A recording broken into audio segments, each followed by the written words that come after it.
tiene una palabra poderosa. ¿Y cuál es Amén. esa palabra que Dios tiene para mí, para ti, que estás allí conectado, aquellos que van a ver en el diferido? ¿Cuál es esa palabra? La palabra es prepara la atmósfera para recibir tu milagro. ¿Cuántos quieren un milagro? Un milagro financiero, un milagro de salud, un milagro en el vientre, un milagro en el hijo que está descarriado, ¿verdad? Todos queremos un milagro, pero ¿saben que tenemos que preparar la atmósfera para recibir ese milagro? Es necesario, es justo y necesario preparar esa atmósfera para recibir el milagro. Y la primera forma de preparar la atmósfera para recibir ese milagro en nuestras vidas es leyendo la palabra, porque dice la Biblia que la fe viene por el oír y el oír la palabra de Dios. Cuando vamos a recibir un milagro, tenemos que estar llenos de fe y la fe viene por el oír la palabra de Dios. Y vamos a leer la palabra en el nombre del Padre, del Hijo y del Espíritu Santo. Amén.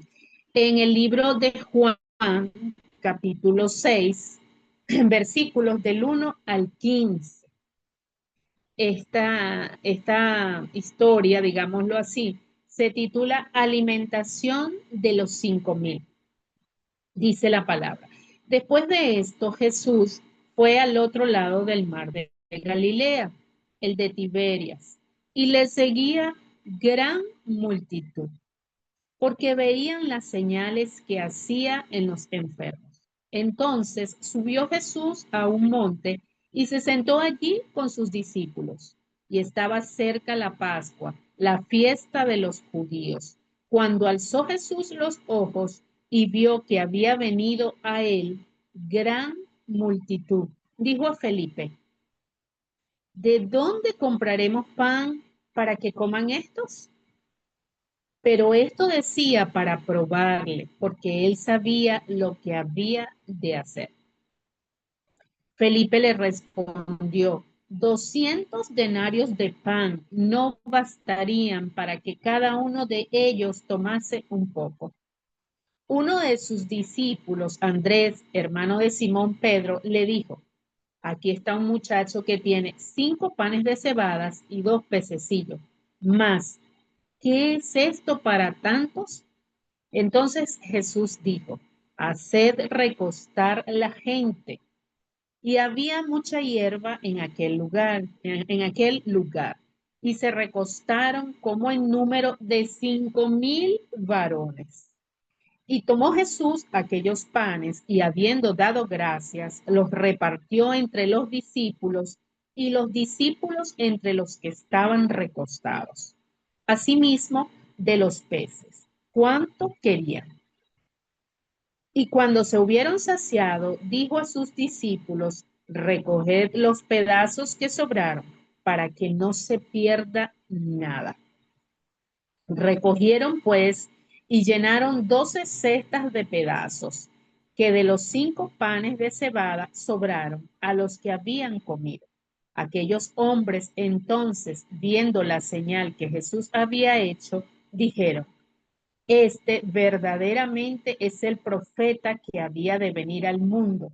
Pero entendiendo Jesús que iban a venir para apoderarse de él y hacerle rey, volvió a retirarse al monte solo.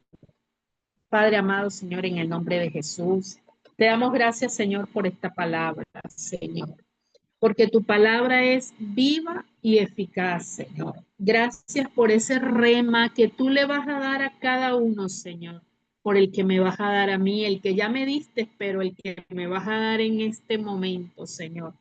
Abre, Señor, los ojos y los oídos del entendimiento. Dale a mis hermanos ese discernimiento, Señor, y que esta palabra pueda penetrar hasta lo profundo de su ser, Señor, y dé fruto al 100 por 1, Padre. En el nombre poderoso de Jesús. Amén y amén. Qué bello esta historia, ¿verdad? Es que, bueno, yo cuando me meto en la palabra, wow, la disfruto porque es un manjar.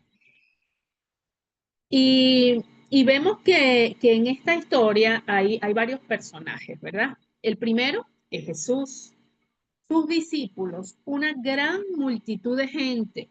Dice que habían 5.000 hombres, pero entre esa multitud, no lo dice la Biblia, no lo especifica, pero estoy segura que en esa multitud también debe haber habido mujeres y niños. De hecho, el otro personaje después de esa gran multitud es el niño o joven con los panes y los peces. Entonces allí nos confirma que la multitud era inmensa y que habían otro tipo de personas más que hombres, pues. Pero solamente contaron los hombres.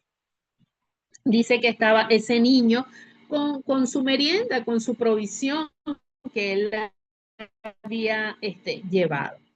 El lugar donde ocurrieron los hechos fue en una pradera junto al mar de Galilea. Qué hermoso. Fíjense ya cómo la atmósfera se está preparando para un milagro en la naturaleza, con una grama, me la imagino así verdecita, una pradera. Dice que la multitud era mucho, ¿verdad? Que dijimos que seguramente habían mujeres y niños aparte de los hombres. Y que ellos parecían como ovejas sin pastor. Cuando vemos un rebaño de ovejas sin pastor, ellas no llevan una dirección específica.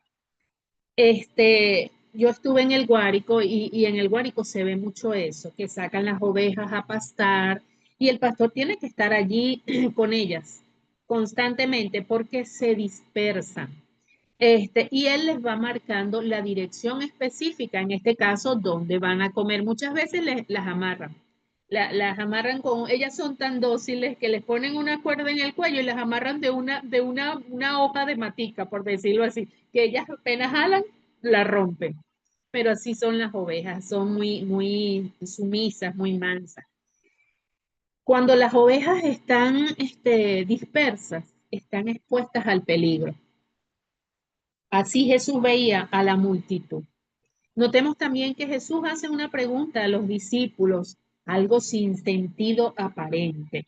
El Señor, vemos la Biblia, antes que el Señor vaya a hacer un milagro, Él lleva a la gente al a pensar, a desarrollar. Fíjense que a Bartimeo le preguntó, ¿qué quieres que te haga? Y muchos dirían, pero estás viendo que estás ciego. A, a, al hombre que estaba en el pozo, le dijo, ¿quieres ser sano? Entonces uno dice, el Señor hacía preguntas sin sentido. No, pero el Señor todo lo hacía con un propósito. Primero, para captar la atención. Él quiere que tú veas, que tú pongas tu mirada en Él. Y le dice, notemos también que Jesús hace una pregunta a los discípulos, algo sin sentido porque los discípulos no tenían alimento ni podían alimentar tanta gente. Imagínense, wow. Pero la intención de Jesús para con sus discípulos era que pusieran en práctica lo que Él les venía enseñando. Y eso es lo que quiere el Señor en nosotros. El Señor en nosotros nos viene enseñando. Yo, para la gloria de Dios, tengo 30 años en el Evangelio. Imagínense todo lo que he aprendido en 30 años y lo que me falta por aprender. Pero el Señor, en 30 años que he tenido escuchando la palabra, Él me pone a prueba. Vamos a ver qué aprendiste. Vamos a ver si esa medida de fe que yo puse en ti creció o está igual y empieza a probarnos, así como probó a sus discípulos, también lo va a probar a usted. Y me prueba a mí. Dice que Felipe habló humanamente. ¿Qué salió primero? Nuestra naturaleza, porque nuestra mente es finita y nosotros vemos es lo natural. Nosotros nos movemos en lo natural, pero los milagros de Dios, ¿dónde se mueven? En lo sobrenatural. Por eso es que usted tiene que preparar la atmósfera para recibir su milagro. Y dice que Felipe dice, ¿dónde podremos comprar pan para tanta gente? Rápidamente, su mente finita fue y calculó, Dios mío, pero o sea, para eh, comprar panes para tanta gente, para darle a la multitud. Andrés, Andrés estaba allí como que moviéndose un poquito más, pero aún su mente finita, igual que la de Felipe, no podía, no podían comprender lo que el Señor Jesús estaba preparando. Y dice que Andrés vio los recursos que tenía un muchacho, pero aún así seguía en lo natural y razona, ¿qué es esto para tantos? Que puede alcanzar 5 panes de cebada y 2 sencillo. Wow, Andrés un poquito más y la batea de jonrón. Esto a lo mejor era lo que estaba esperando el Señor. Aquí están 5 panes y 2 pececillos. Vamos, tú puedes hacerlo, multiplícalo. No, pero empezó en el espíritu y terminó en la carne. Digo, aquí están, pero, o sea, ¿para qué puede alcanzar eso? ¿Para qué van a alcanzar? ¡Wow! Total que no pasaron la prueba, no pasaron la prueba y el Señor sigue preparando la atmósfera. Cualquiera que no entiende se echa a reír y diría esto, ¿para qué alcanza? Solo para el mismo muchacho. Era la merienda de él, era el sustento que él llevaba, era para él su provisión, no para una multitud de más de 5,000, porque eran más de 5,000. Jesús ya tenía sus planes. Ya él en su mente él había preparado. Pero él estaba evaluando a los discípulos y les dice a ellos que dividan la gente en grupos de 50 en 50. Eh, la que leímos en Juan no lo dice, pero usted busca en los otros evangelios y allí lo dice. Que el Señor los mandó a hacer grupos de 50 en 50. Y luego mirando al cielo, tomó los panes y los peces, oró y se multiplicaron en gran cantidad. Fíjense cómo el Señor comienza a preparar nuestros corazones para realizar un milagro. En algunos comenzó con una pregunta aparentemente ilógica. Aquí estaba, aparte de evaluando a los discípulos, también preparando a la gente para que vieran las señales.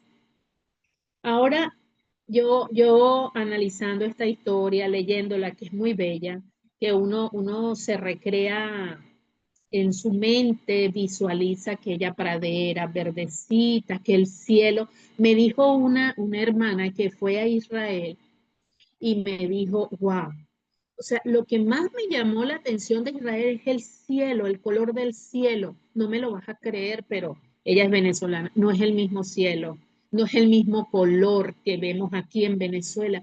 Es diferente. Yo le digo, en serio, ¿cómo así? Pero si es el mismo cielo para todos. Me dice, no, tienes que ir, tienes que ir. Es una cosa impactante, pero a lo mejor es la atmósfera que hay en Israel, que cuando las personas caminan y le cuentan las historias, porque hacen esos recorridos, este, se mueve la presencia de Dios de una manera sobrenatural y por eso sienten las personas que el cielo, o ella en específico, ella sintió que el cielo era diferente. Ahora, eso pasó, eso es algo real que pasó hace 2,000 años. Hace 2,000 años pasó. Amados, discúlpenme, pero siempre pasa que cuando tengo una enseñanza todo el mundo quiere hablar. Gloria a Dios. Y vemos que esa historia quedó allí plasmada en la Biblia, pero esa historia tiene un objetivo. ¿Y cuál es el objetivo? Enseñarnos algo, enseñarnos algo. En aquel momento tenía un objetivo, que era tratar con esa multitud, enseñar a los discípulos, pero ahora tiene otro objetivo, otro propósito, que es ministrarnos a nuestras vidas. Y comienzo a sacar yo, hay mucho más enseñanzas, pero yo comienzo a sacar lo que el Señor me ministra y me enseña a través de esta historia. Y una de las primeras enseñanzas que saco dice que debemos poner nuestra mirada en Dios y no en el problema o en la circunstancia, teniendo fe que Dios siempre obrará un milagro o una solución. ¿Cuántas veces se ha visto en una circunstancia? Y siempre pongo los videos tales, me impresiona muchísimo cuando gente, no hay, no hay sillas están full y uno dice, Dios mío, ¿y dónde me recuesto por lo menos? Y hasta uno se le olvida que tienes un Dios todopoderoso y empiezas a ver a tu alrededor y se te olvida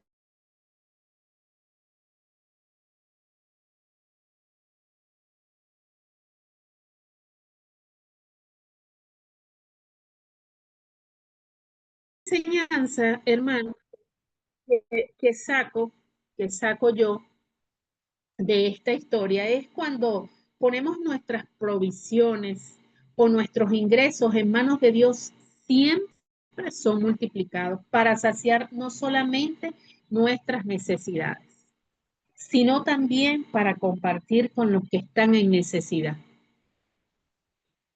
Se lo voy a repetir. Cuando nosotros ponemos nuestras provisiones o nuestros ingresos en manos de Dios, siempre son multiplicadas para saciar no solamente nuestras necesidades, porque el Señor no solamente quiere darnos a nosotros, sino que nosotros también demos a los demás. Él quiere bendecir a otros a través de usted. La tercera enseñanza es que Dios es un Dios de orden. Vemos siempre que Dios, cuando quiere bendecir, Él le gusta el orden. El orden trae bendición. Y dividió los grupos de 50 en 50. Vemos que Dios siempre tuvo el control y el orden. Así que si usted quiere recibir bendición, si usted quiere recibir un milagro y su vida está desordenada, vamos, comience a ordenarla. Comience a preparar esa atmósfera para que ese milagro se manifieste. Comience allí a trabajar y la bendición va a fluir. Pero es necesario que haya orden en su vida. Dios no se mueve en el desorden. Dios, por ejemplo, si yo quiero que Dios bendiga mi matrimonio o mejor dicho, mi unión, pero no estoy casada, ¿qué cree usted? Es necesario, es necesario que usted vaya ante un juez y ordene su vida marital, ¿verdad? Un matrimonio, contraiga un matrimonio. ¿Para qué? Para que fluya la bendición de Dios en ese hogar que usted está formando. Cosa que debemos tener en cuenta, si queremos bendiciones abundantes, debemos ordenar nuestras vidas. Si tenemos un negocio, si tenemos, yo inicié un emprendimiento. Lo primero que hice fue comprar mi cuaderno y comenzar a anotar. Llevo todo allí ordenadamente y en control, porque si no, no voy a ver la bendición, no voy a saber cuánto invertí, no voy a saber si gané, no voy a saber cuánto gané. Entonces es necesario que si usted tiene una empresa, un emprendimiento, un negocio, usted ordene su negocio. ¿Qué otro ejemplo? En cualquier área, Dios quiere orden en nuestras vidas. Y la última enseñanza que podemos sacar, que yo, como les dije, enseñanzas hay muchísimas, que podemos sacar antes de preocupar, entrar en crisis, en una circunstancia adversa, analiza lo que tienes en tu vida. ¡Wow! Me explotó la cabeza como una cotufa. El Señor, ¿qué le dijo a aquella viuda? ¿Qué tienes en tu casa? Nosotros, ay Dios mío, Señor, entramos, no esto, vamos. Es necesario que entre la quietud y el reposo en nuestras vidas. Señor, ¿qué tengo? ¿Qué tengo? Días atrás, no sé si un mes, 2 meses, yo, en mis tiempos de ocio, porque yo también tengo, yo soy humana, yo no soy perfecta. A veces me pongo a jugar con el teléfono, con TikTok, y recuerdo que hice un TikTok, ¿no? De esas plantillas que salen allí, y decía, Dios mío, ¿qué hago para producir? Entonces en estos días me sale buscando algo, me sale el video, ¿no?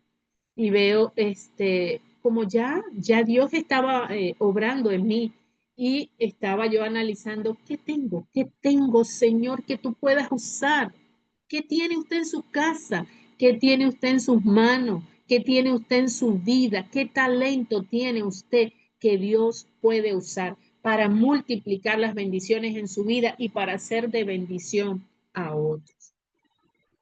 Dice que todos sabemos que Dios nos da talento, también nos da dones, pero los dones son para la edificación de la iglesia y los talentos, una vez una persona me dijo, los talentos son aquel pan que dicen, hay un dicho que dice así que, hey, nació como un pan debajo del brazo. Ay, ay, ¿qué quiere decir ese dicho? La gente inventa cosas.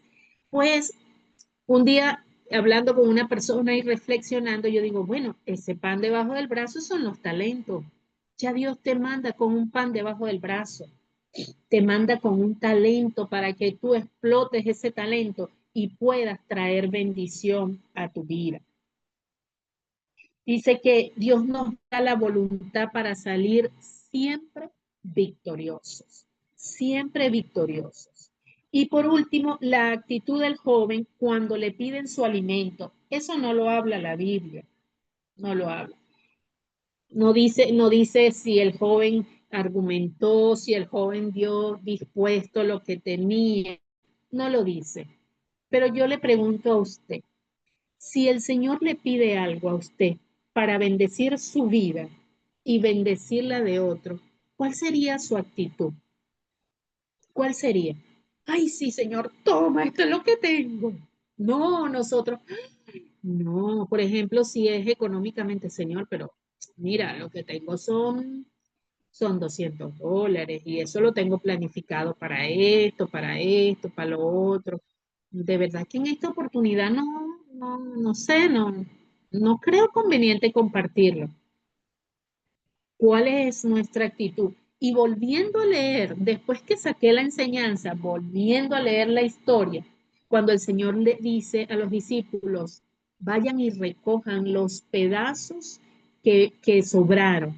Eso es administración. Y yo dije, wow, esto el Señor me lo dio ya en el momento, volviendo a leer la historia. Administración. Dios te da bendiciones, pero administralas. Dice, para que no se pierdan. O sea que el Señor te puede dar abundante bendición y si no la administra, la puedes perder. Entonces vemos cómo estos principios, vemos que en esta historia hay muchos principios de vida. Me gusta, esta es una de las maneras en que yo enseñaba en la radio, en el programa de radio que tenía en el Guárico. Leía una historia y buscaba los principios, porque hay principios de vida, principios bíblicos en cada historia. Y uno de los, o vamos a enumerar algunos de los principios que resaltaron. Primero, la compasión. La compasión es un principio que nunca abandonó a Jesús. En la mayoría de las historias, lo primero que se movía en el Señor para hacer los milagros era la compasión. La compasión de Jesús ante la situación, en este caso de la multitud, en otro caso de la viuda, en otro caso donde la atmósfera donde él se movía. salía la compasión de él. Pero vemos también otro principio que es la obediencia de los discípulos. El Señor les dio instrucciones. Vamos, agarren la gente, pongan uno razonando. Ay, Dios mío, pero ¿cuánto se tardaron en organizar esa gente? Más de 5.000 personas. Eso fue un trabajón para los discípulos. El Señor dio unas instrucciones y ¿qué hicieron los discípulos? Obedecer, obedecer sin cuestionar. Muchas veces el Señor nos dice, nos quiere bendecir y nos dice, haz esto. Ay, ¿qué empezamos nosotros? A cuestionar, caramba, hazlo y ya, hazlo, deja que fluya. No, empezamos a cuestionar. Otro principio que vi que se desarrolló en esta historia fue la fe. La fe al creer que Dios podía multiplicar los recursos.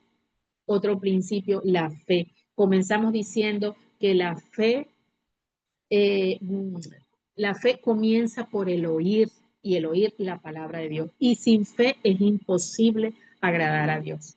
Otro principio que vemos en esta historia es el orden. Ya dijimos, si queremos que Dios bendiga nuestras vidas, debe existir orden. Y el otro principio que el Señor me dio minutos antes de comenzar fue la administración. Cuando yo obedezco los principios bíblicos, eso trae beneficio a mi vida en lo material, pero también en lo emocional y también bienestar físico. Los principios son verdades infalibles y prácticos que se encuentran en la palabra de Dios y pueden ser aplicados a la vida cotidiana, tanto en lo personal como en lo laboral. Sea cual sea tu situación, prepara tu atmósfera con estos principios para recibir tu milagro. Ya vimos los principios: compasión, obediencia, fe, orden, administración. Esa es la palabra que hoy el Señor quiere traer o el Señor trae a tu vida. Porque todos entramos, muchas veces todos andamos buscando un profeta. Que el profeta me diga que quiero la profecía. ¿Saben cuál es la profecía más segura? Ojo, no estoy en contra de los profetas. Eso es un ministerio establecido en la palabra. Pero ¿saben cuál es la palabra profética más segura? La palabra de Dios. Si usted quiere oír una palabra de parte de Dios, lea la Biblia. Y allí el Señor le va a dar esa palabra. Y hoy en esta mañana el Señor te está dando una palabra profética, la palabra profética más segura para tu vida, para recibir ese milagro. Pero tienes que preparar la atmósfera. No pretendamos recibir un milagro como magia. No, Señor, reprendemos al diablo en el nombre de Jesús. El Señor no se manejaba así con una varita mágica. No se manejaba así cuando estuvo en la tierra y mucho menos se maneja así a través de nuestras vidas con el Espíritu Santo. No, nosotros tenemos que preparar la atmósfera. ¿Y cómo preparamos la atmósfera? Aplicando estos principios bíblicos para nuestra vida, estos principios eternos y universales. Entonces, mi amado y mi amada, que el Señor agregue a su vida lo que faltó, que el Señor le dé ese rema a su vida. Busque más. Vayas cuando usted tenga un tiempito, usted vuelva a agarrar esa historia que está en el libro dijimos en el libro de Juan, y léala. Léala en todos los evangelios. Léala y comience a buscar ese rema para su vida, pero prepare la atmósfera. Bueno, mis amados, el tiempo estuvo hoy a favor. Disculpen todas las interrupciones. El enemigo siempre estorbando, pero está vencido en el nombre de Jesús. En otro tiempo me desestabilizaba, entraba en nervios, pero ya no. Ya estoy aprendiendo. Los bendigo su vida con paz, con sabiduría, con entendimiento, que esta palabra le sea revelada en su corazón y dé fruto al 100 por uno. Bendiciones, mis amados. Vanessa, al control.